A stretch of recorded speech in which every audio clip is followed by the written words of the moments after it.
What's up, traders? Welcome to this week's episode of the Weekly Watchlist, where I do a technical analysis and give you my thoughts on the tickers listed up above. We'll of course be checking in on our broad market, notably some monthly charts there now that May has closed.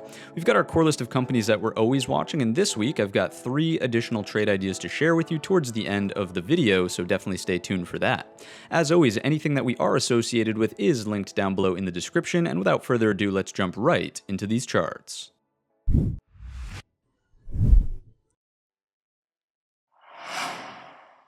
So kicking things off on the SPY monthly time frame, looking at candle structure and location as we always do.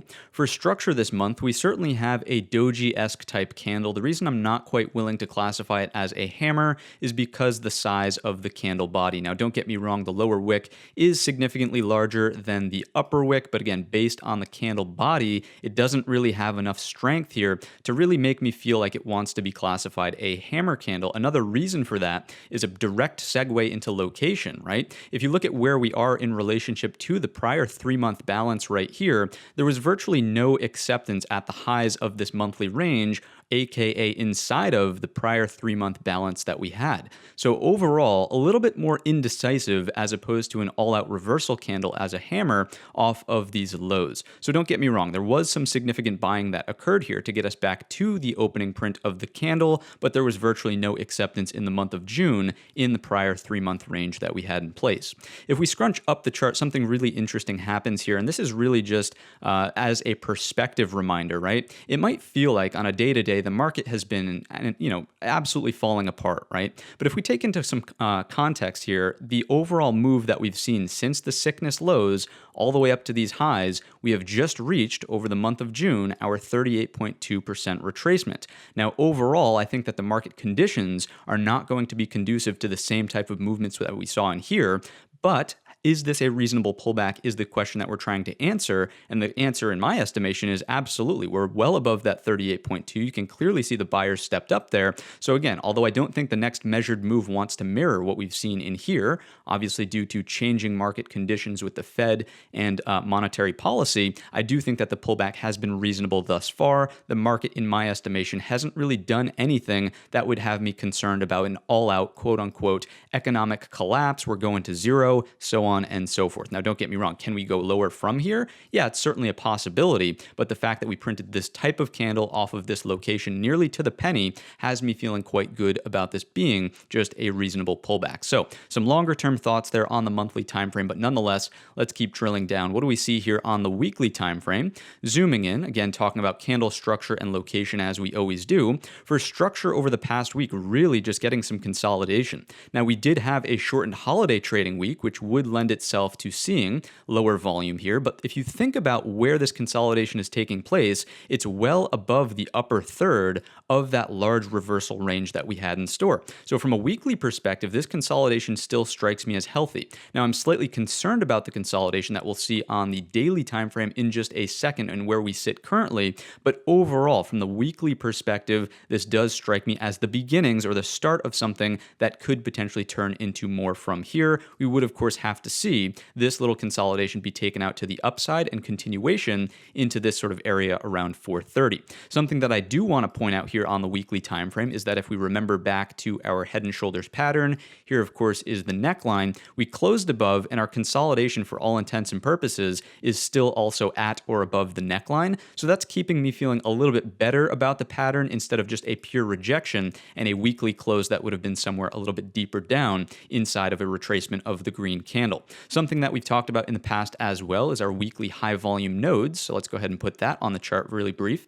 What do we see here, right? We are still running into resistance right at that high volume node, this spike in the volume profile right here. If it were to break, would it be reasonable to expect these 2-week highs as the next target? Absolutely. And again, why I'm bringing this up in today's video is if we zoom in on this, notice that the 2-week highs right here that are going to act as a target that we'll see on the daily time frame in just a moment as well are another high volume node, and in between there we have a low volume node. So if for some reason we do see a breakout on this week's session, that would strike me as a reasonable target. Again, up around 430 here, tying in nicely with weekly high volume nodes. Let's drill down to the daily time frame now and start getting into the nitty gritty. What are the levels for this upcoming week? Bear with me as I adjust our chart back to something that we we have with levels. There we go. So moving averages 50 in blue, 200 in green, and our levels are on the screen. Fantastic.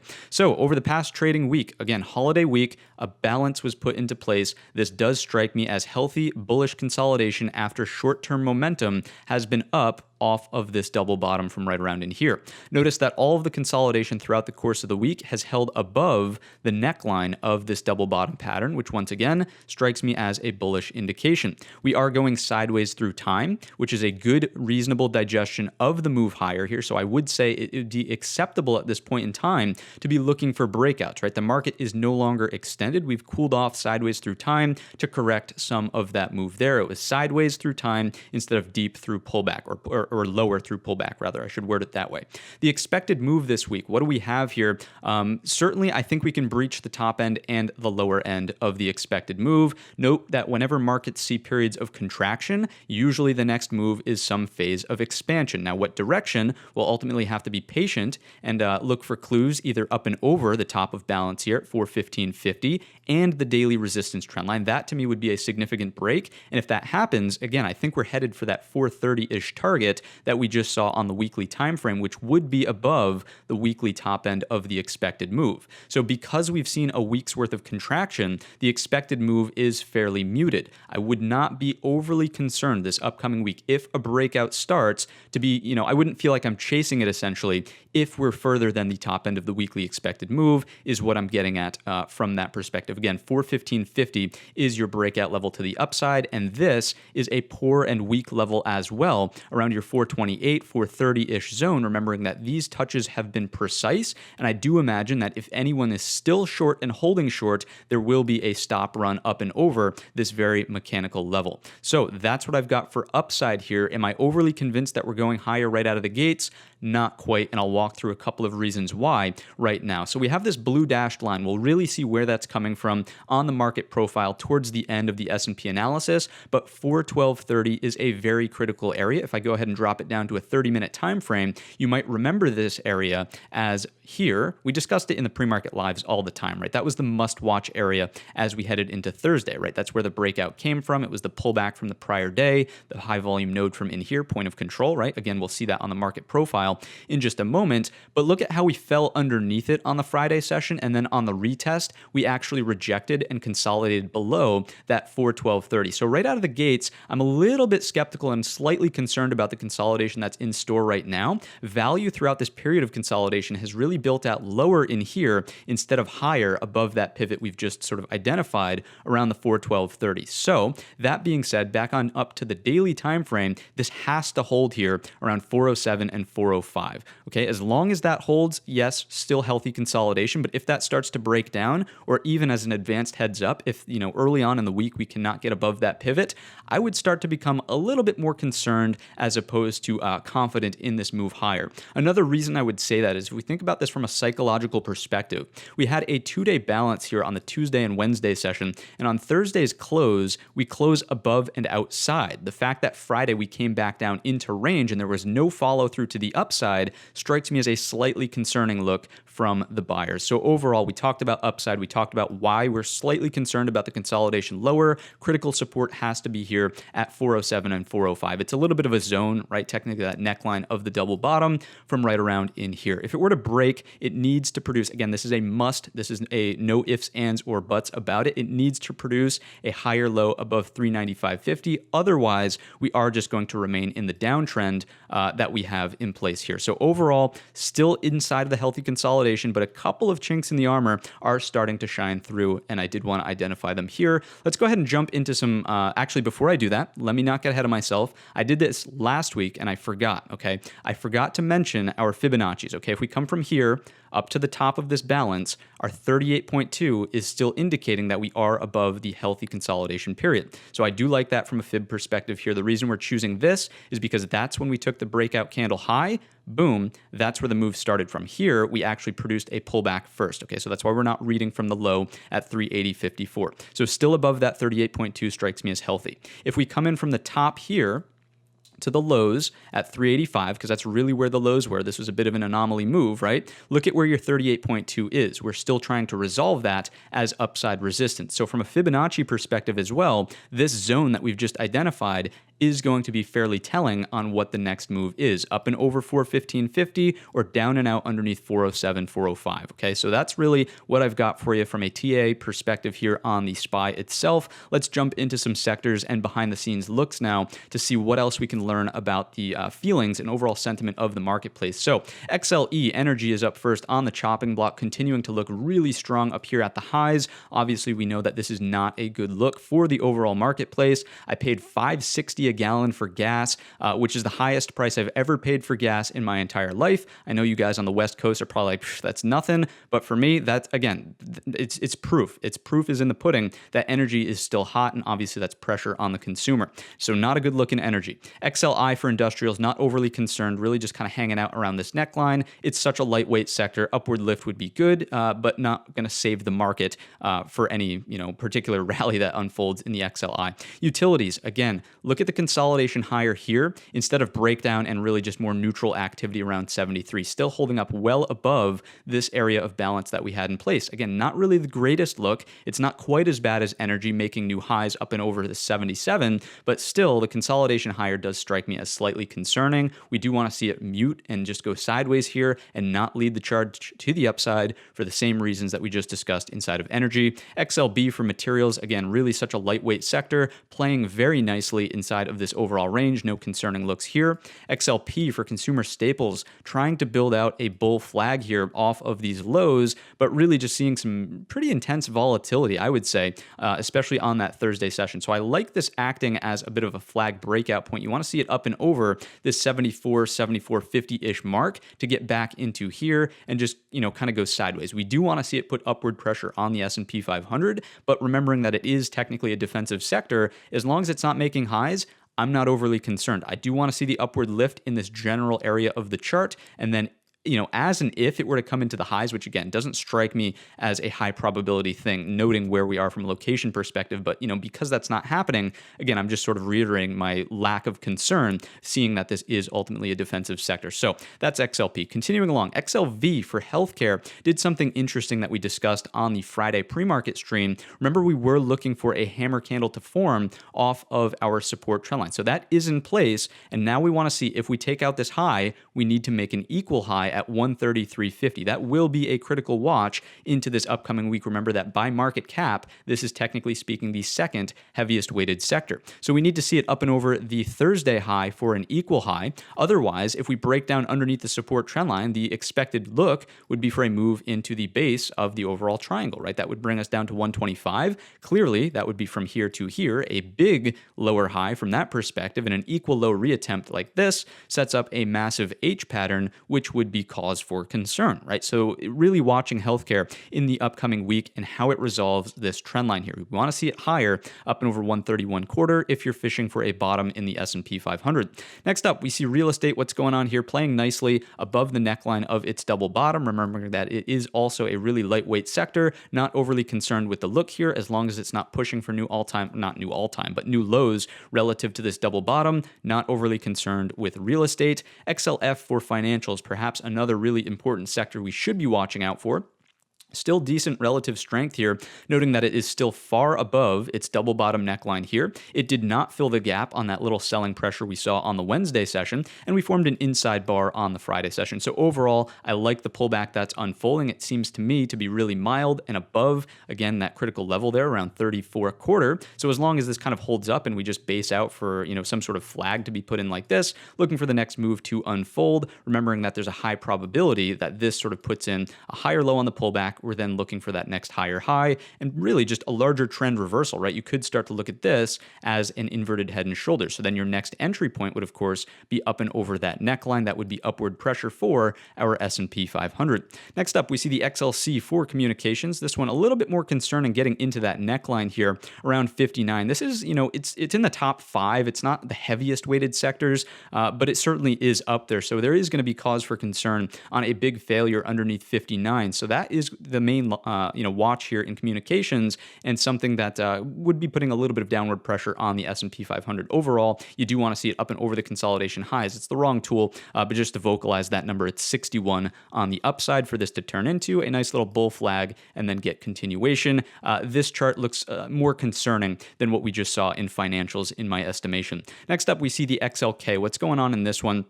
Same sort of idea, really mirroring the S&P 500 that we've already discussed in detail much more closely, right? So here's your double bottom. We're getting consolidation above, but not by much. Technically, this gap has not filled, so that strikes me as a bullish indication. But again, why on the breakout of those multi-day highs, the strong close on Thursday, did we not see follow-through on the Friday session? So that's a slight concern that I have. And again, I already addressed that on the SPY chart by identifying that blue pivot. So overall, on this one, you want to see it above 139 as a level. Line in the sand is filling the gap at 137. Anything underneath that, I would seriously start to consider, okay, maybe the S&P 500 might be in store for some more pain instead of a larger breakout. So go ahead and watch those levels very closely in the XLK. Last but not least, we see the XLY for consumer discretionary. There we go. Putting in a much more high and tight period of consolidation on the bull flag here. The rally off the lows was really impressive, but notice still from a pattern perspective, we're just barely hanging on to that sort of neckline of the pseudo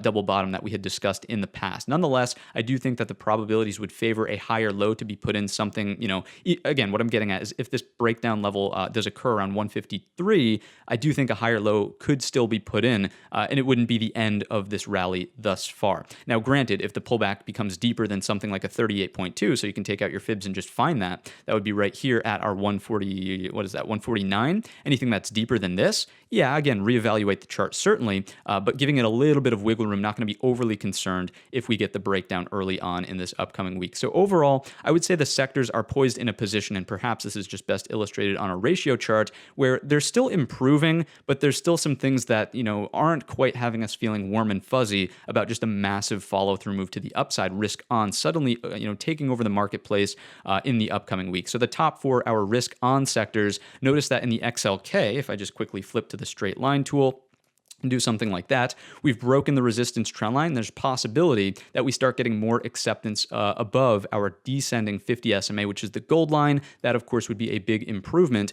for the tech sector. In the XLY, again, still big distance to that 50 SMA, but notice how we're holding sideways here, and we have an equal set of highs there instead of putting in a lower high and rolling back over into the end of last week. So it's still improving, has some work to do. Again, this really falls into the category of, okay, it's improving, but it's got to prove it to us more with some better acceptance closer to the 50 SMA, if not above. The XLV, really aggressive pullback into it. Let's see if it wants to bounce off of it into the upcoming week. And then, of course, in the XLF, this one has perhaps been the strongest on a relative basis, getting more price acceptance above that 50 SMA. Looks like there could be a possibility for a higher low to be formed, and then continuation higher off of that. So really watching out for those sectors to continue to improve instead of looking more like a fake out in the upcoming week. At the very bottom of the screen, we see our risk off sectors. And again, this is really more of the cause for concern. Our XLP is still tangled up around the 50 SMA, which, don't get me wrong, is a sign of improvement, that it's not so far ahead like it was in here. But notice that the 50 SMA is still sloping upwards, and technically we still are moving higher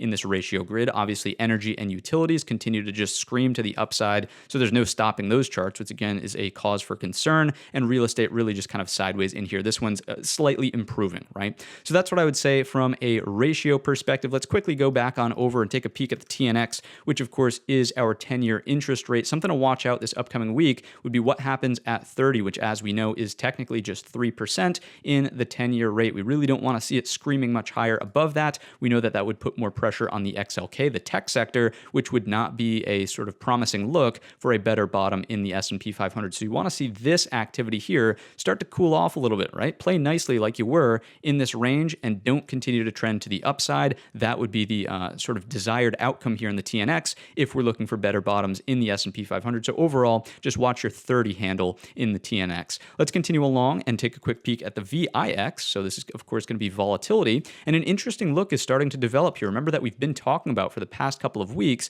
this overall box right here, we finally, on the prior, Thursday and Friday, started to break down from this volatility box around 25, which strikes me as the beginnings of a healthy healthier move in the S&P 500. Overall, there's still a lot of work to be done before we even get into 2050, which, as we know, used to be the prior ceiling, right? That was a ceiling in here. When we spiked above it, it was like, okay, maybe there's a volatility bottom coming into the market. We can look for buys there, right? So there's still a lot of work to be done before we would say, okay, volatility is coming back down to a reasonable level, but the first steps are starting to unfold. The sort of concerning look would be if we just immediately hop back higher, the S&P 500 breaks down from its balance area and the VIX remains in this overall elevated state. That obviously does not bode so well for a larger bottom in the market itself. Let's quickly go back on over to our grid chart, and I'm going to fire up the market internals. If you're not familiar with the internals, I've got a video for you. Watch this in the top right-hand corner where I describe what this is, how to set it up, and how it'll help you make better intraday trading decisions. All I want to talk about in the internals is that there's really no cause for major concern. If we look at the selling pressure here, sure, the selling was kind of at that negative 300 million mark, but if we compare that to what the really aggressive selling has been like in the recent market conditions, really aggressive selling looks like this over here, where we nearly doubled that read to negative 600 million. So overall, this would strike me as confirming the balance as healthy instead of overly skewed to the downside. Now, granted, yes, the skews here are to the downside, but in the grand scheme of things, it's not like the selling pressure has been so dramatic to the downside that it's saying, hey, there's a divergence here, watch out. The same thing would hold true on our advanced decline line. Notice how we're just kind of all over the board here. Not overly concerned with the correlation on Friday. That doesn't strike me as the biggest deal for some sort of rebound. And the same thing in the ticks, right? All I want you to notice here, ignore this sort of, barcoding action up here. But if you look down below, you might have to squint your eyes. If I know, it might be small on your screen, but look at the size of the builds on the really aggressive days, both up and down, right? Because it goes both ways. Notice on this prior week's worth of consolidation, muted reads in the cumulative tick, right? Really, really benign reads there, which again correlates perfectly with thinking, okay, this is just nothing more than consolidation. The stronger sellers aren't here, but the stronger buyers are also not here to push this marketplace higher. So that's been an in-depth look through the S&P 500. The last thing I want to share with you here is our market profile, and this is going to, again, reiterate, I suppose, the importance of 412.30 on the SPY, and in the ES futures itself, the level is 41.27 up to 41.30. We've been talking about it nonstop in the pre-market lives. It's right here. Why is it such an important level? Prior point of control, overnight low, right? Value area high, single print low, half back, overnight high. I mean, there is just so much making this a mechanical level. And notice that the price acceptance on the Friday session, the point of control, has migrated lower back towards this area of high value, and virtually, there's been very, very little price acceptance in the upper range of that sort of consolidation period that we were talking about on the SPY chart. So again, the market profile is really, showing us quite clearly here that value is lower in the consolidation as opposed to higher, which would just, indicate that, the buyers aren't really willing to commit too much up here at these highs. So that has been the market profile. That has been our S&P 500. Let's continue along and get into the QQQ. Very, very similar from a psychological perspective. We'll speed it up just a little bit through our larger time frame charts. So on our QQQ monthly, much more of an indecisive doji, right? You can see that the candle is actually red here as opposed to green, but from a location perspective, the same thing. We got virtually no acceptance inside of the prior 3-month balance right here, which strikes me as a slightly bearish indication. If we take out the Fibonacci's from the low up to the high, notice that this went all the way to the 50% retracement instead of just to the 38.2. So a much more concerning look inside of the QQQ instead of just a quote-unquote reasonable pullback if we were to sort of reimagine this as a 5-minute time frame. Nonetheless, the lower wick is large and significant, so we should put some stock into that as saying the buyers responded to those lower prices. Let's continue on down to the weekly time frame. What do we see here? Same thing as what we just discussed in the S&P 500, a little bit of a consolidation doji. It's really more inverted hammer than what we saw in the SPY itself. So if we do take out the low, maybe there's cause for concern for a little bit more of a deeper retracement here.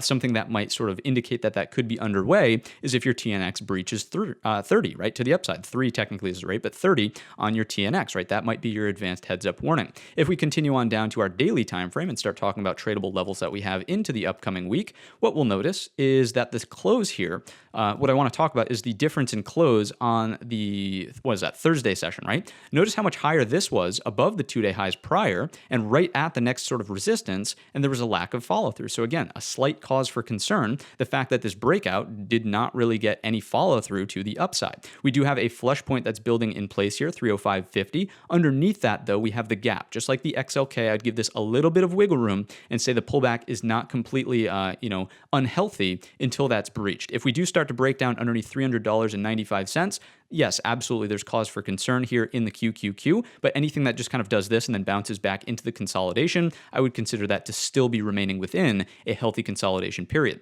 Just like we talked about in the SPY itself, because we saw a compression of range, I wouldn't be overly concerned with moves that do take this out to the upside 315.50. Your next target is going to, again, be very structurally equivalent to the S&P 500. That level is 329.50 on the upside. If we do get the break, you do not really have a resistance trendline to be contending with, like the SPY does, and to the downside, of course, lower edge of the expected move and the next support underneath from this breakout point at 293.66 is the support to be eyeballing to the downside. We will, of course, update you as the week goes on towards Wednesday's session. Continuing along, what do we see in the IWM Russell 2000 and the small caps? Let's go ahead and go on out to the monthly time frame here. Obviously, the pullback has been much deeper and the IWM has been deteriorating for longer, but from a monthly structural perspective, notice that this looks much closer to the S&P 500 still, though. If you think about that as a range, no acceptance in the prior 3 months bars. If we take out the Fibonacci's from the low all the way on up to the high up here, right to the 50%, and getting rejection underneath your 38.2, right? The QQQ is a little bit more tangled up around that, but this is clearly underneath here. So monthly, not looking great just based on a location perspective, but the long lower wick again would indicate that we've had some buyers. Don't let that fool you though. Candle structure is never the end all be all. Remember that we had 2 hammer candles print right here. You don't really get anything, to follow through over the highs, and it doesn't mean much, right? Those buyers are just trapped longs with poor location if you roll back over. So overall, a little bit more skeptical in IWM than we are with the SPY and the Qs. Let's continue on down to the weekly time frame. Let's not skip around here. We'll be congruent. What do we see here? Certainly on the weekly, the look is much different. We know that there has been relative strength in, it looks like we went right to the daily. I apologize for that. That's my misclick. So anyways, on the weekly, there we go. A little bit healthier of a consolidation, definitely reaching into closer to the 50% of the prior week's range here on the pullback, but closing right back up towards the highs of the prior weekly candle. So to me, decent look here in the short term that this is healthy consolidation. Continuing down to the daily now, apologies for that misclick earlier. I knew something looked funny as I was looking at so many candles, right? The double bottom here obviously is your higher low double bottom, and we are getting decent flag consolidation. Notice the difference that on Friday's session, we consolidate inside the range, sure, but we don't close as close to the low end like our QQQ and the SPY. If this does decide to break out up and over the top of this bull flag right here, then the top end of the weekly expected move strikes me as being much more of a reasonable target here. If we start breaching that to the upside, that's where I would say, okay, in the IWM, it is more concerning if we do breach that to the upside. Whereas in the SPY, because we've seen the contraction and the expected move is slightly compressed, I wouldn't be as concerned is what I'm getting at. Obviously, we also have your daily resistance trendline up there as well to offer some sort of resistance. To the downside, what do we see underneath us? If we break down from the range, I would watch out for this. And this has really been the level for the higher low to be produced over the past week, even around 179. As long as we're above 179 in IWM, I would not yet be bearish and looking for a big rollover. Remember that we already had the higher low. Now we've put in clearly acceptance at a higher high. There's plenty of room to pull back into your support trend line at this point in time and keep this little healthy uptrend intact. And of course, IWM being more of a proxy for risk on, risk off, that strikes me as one of the things that falls into the bullish category for the overall marketplace. So that was an in-depth look through everything. Hopefully throughout going through that, you can get the sense that I'm slightly skeptical in our two big market indexes here, the SPY and the Qs, based on being lower in the consolidation and the fact that value is lower in the consolidation as well. Those are the levels. Those are the things I'm watching. Sectors are slightly improving, but there is still some work to be done. If you've made it to this point in the video, I'm sure you're enjoying the analysis. Hit the thumbs up button and subscribe to the channel so you know every single time a new video comes out. And with that, let's get right into Apple. We'll breeze through these companies. I know we spent a long time on the broad market today because of those monthlies, but nonetheless in Apple, notice that we're already breaking down from the multi-day balance. On Friday's session, we did get pure price acceptance lower. That does not strike me as a healthy look for the overall marketplace, remembering that Apple is the heaviest weighted component of the SPY and the QQQ. I do think that better breakdowns will occur underneath underneath 144.25, so I would be patient for that. That would be a failure back down into this multi-day balance right here. And, ultimately, day trades fine back and forth, but your target would be 137 at this point in time. If that does ultimately give way at 144.25 to the upside, not really willing to, go long on this until we can recapture with some confidence the 152 level, remembering that on the daily time frame, that has just been oh so important from in the past, really producing strong reactions there. And when the breakdown came, it definitely came, right? So 152.50, 152.20 on your upside for a level. Netflix is going to be really simple. Let's zoom in here and spend not a whole lot of time on it. If you look at the prior week's worth of price action, really incremental higher highs, trapping longs up as we start to get these breakouts. This look does not look promising to me. Inverted hammer. I would watch for further consolidation in here as long as we're above the support trend line, stay bullish, and then look for your next entry point to be a better breakout with momentum. Maybe that'll be this upcoming week because we have a normal, not shortened holiday week, up above 202.25 for the rotation into, 210.75. Okay, and that's coming from, if I just slightly scrunch up the chart, whoa, that was too much. There we go. It was the breakdown point from in here, correct? So that is the day trade you're looking for to the upside. After that, the range does open up into 228.13. The reason we're talking about bullish things is, of course, because our uptrend is intact, and we, of course, did make a new higher high. The only time to get bearish is underneath 190 and the support trend line.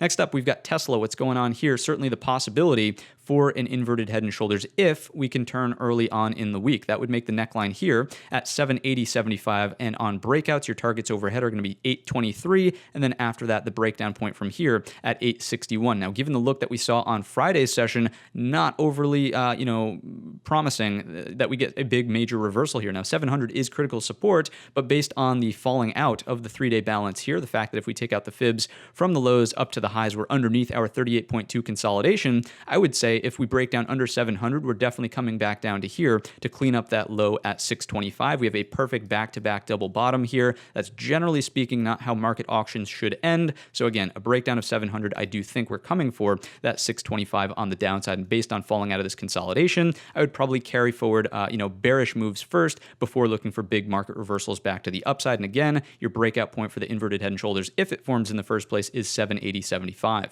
Next up, we've got AMD. Really promising look here up and over, before I zoom in too much, the big daily resistance trend line, right? That's coming from the all-time highs here. We got a candle close above it on Thursday and price acceptance above it on the Friday session. So we did print an inverted hammer. So if that does result in some downward selling pressure, you want to see a break and retest here of 100 hold and then head back up towards these highs. We have two perfect highs, and this I suppose would be the exact opposite of what we just discussed in Tesla, where these two perfect highs could be quote unquote cleaned up around 109.50. If that breakout happens, you're running into resistance very sharply at 111.25. So that's probably a quick day trade scalp. But after that, the range really opens up and we do have a gap overhead to be trading for. Let me quickly pop this on here. That's up between 116.37 and 118.61. So this does strike me as a really promising look for a breakout, but it's got to see follow through up and over these 2-day highs and not just like stuff here and fall back down under 100. If it goes back down under 100, then my goodness, I don't know what to say about AMD just falling back down into this range. I suppose it's a much larger look above and fail. Technically speaking, we would start to look out for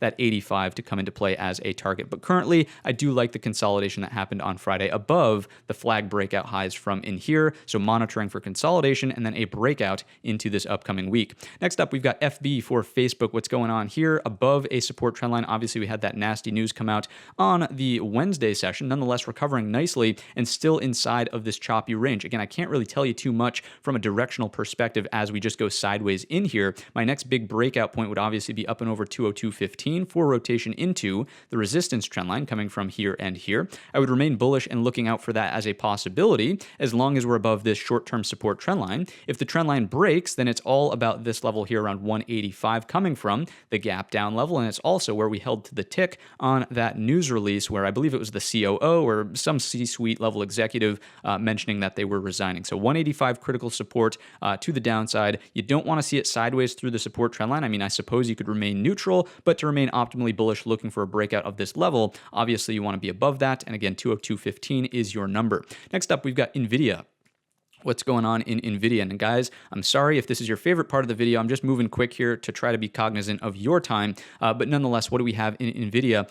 Clearly, again, the stuffed breakout from the Thursday session. Consolidation looks bearish to me, back down underneath the 2-day breakout point highs. As long as this is above, though, our 182 quarter, fine consolidation. Maybe it turns into a flag that looks like this, and then the better breakout might come up and over 200. It's just complicating things to the upside with the fake move that we saw on the Thursday session. So I'm not thrilled about this. I would be feeling much more neutral about this on the open of this upcoming week. And again, just use our 182 quarter as critical support. You don't want to see it breached. If it does break down, thin structure, again, your target is probably right to here, the prior candle high around 171 inside of NVIDIA, right? So if this breaks down, if this is technically look above and fail and then some, then maybe, again, if we just range double here, it takes us pretty darn close to that 171. So that's your downside play in NVIDIA if we stuff underneath 182 quarter. Next up, we've got Microsoft. This one's getting a little bit sloppy here with the price action. Obviously, again, there was a big, I believe it was a revenue miss by about $1 billion, but hey, what's a billion between a couple of friends, right?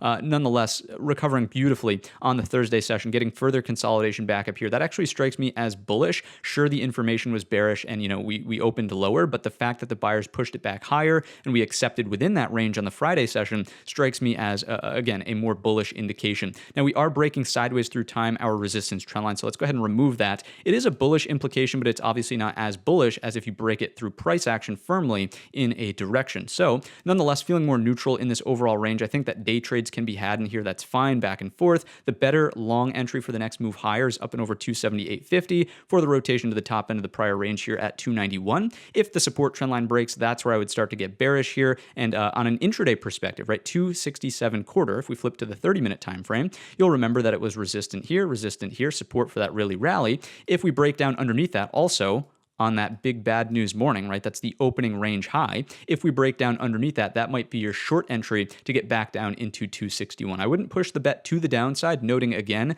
the response from the buyers at these lower prices. But if you're looking for a short entry, if the market's falling apart, those are the numbers here inside of Microsoft. Last but not least, the beast, we've got Amazon splitting before the bell on the Monday session here. It's finally time. I'm really interested in seeing how the options market responds in Amazon. Is it going to be more liquid? Is no one going to have any interest in it? I'm not entirely sure. I hope there's more interest in it. That makes it better to day trade, but nonetheless, price is going to be doing a 20-for-1 split. If we just round off here and say that price is around 2,500, the price on Monday morning should be roughly around 125, right? So 125 is the new price range-ish for Amazon as we open up tomorrow. Nonetheless, what do we have from a structural perspective? Bull flag, really healthy consolidation. This inverted hammer did not amount to any pullback underneath the low there. We talked about that on the pre-market streams, but nonetheless, your breakout point here is still very much alive. That's 25.20. Again, you'll have to readjust once the split actually takes place, but that is a structural element that I would look for a breakout above and start to contend with this gap here. Remembering that Amazon, from the weekly perspective, is recovering from a massively oversold move to the downside.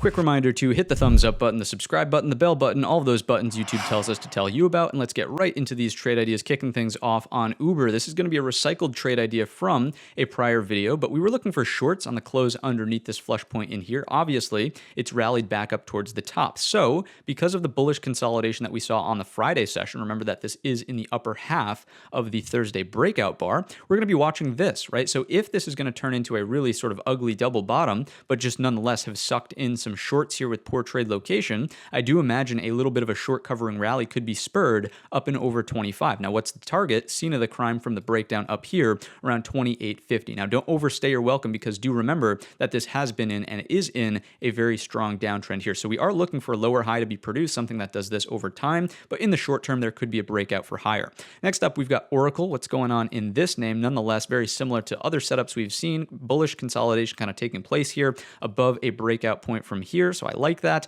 Overall, if we can break the resistance trend line and this sort of, it's not the cleanest pattern, but maybe inverted head and shoulders neckline, if you want to call it that, around 73.25. Generally just breaking these two things, I would look for higher into the 50 SMA here on Oracle. Do remember that this also is in a fairly aggressive daily downtrend, so I wouldn't overstay your welcome if we do get a scalping opportunity up and over that 73.25 entry point. Next up, and lastly, we've got TTD. Interesting symmetry on this chart. I mean, it's not often that you get things that are this perfect, but look at this. bull flag. Obviously, you got some bad news here, but then bull flag once again. This to me strikes me as a big failure from the sellers, right? You have the gap down. You have massive momentum. Look at the sort of volume on that day. The fact that they couldn't keep it down low or even breach these lows from in here on the gap down day, again, sellers just really not strong in this particular instance. If this is going to turn into a double bottom, obviously it's up and over the neckline. That was a terrible execution of the neckline, but nonetheless, that number is 55. If that breaks, again, probably don't overstay or welcome, noting that we have turbulent market conditions, but good for a day trade, maybe a short swing trade up into 62.82. That's going to cover everything that I've got for you in today's video. If you enjoyed it or learned anything new, let me know down below in the comment section or by giving the video a thumbs up, and I hope to see you all tomorrow for the morning pre-market live stream.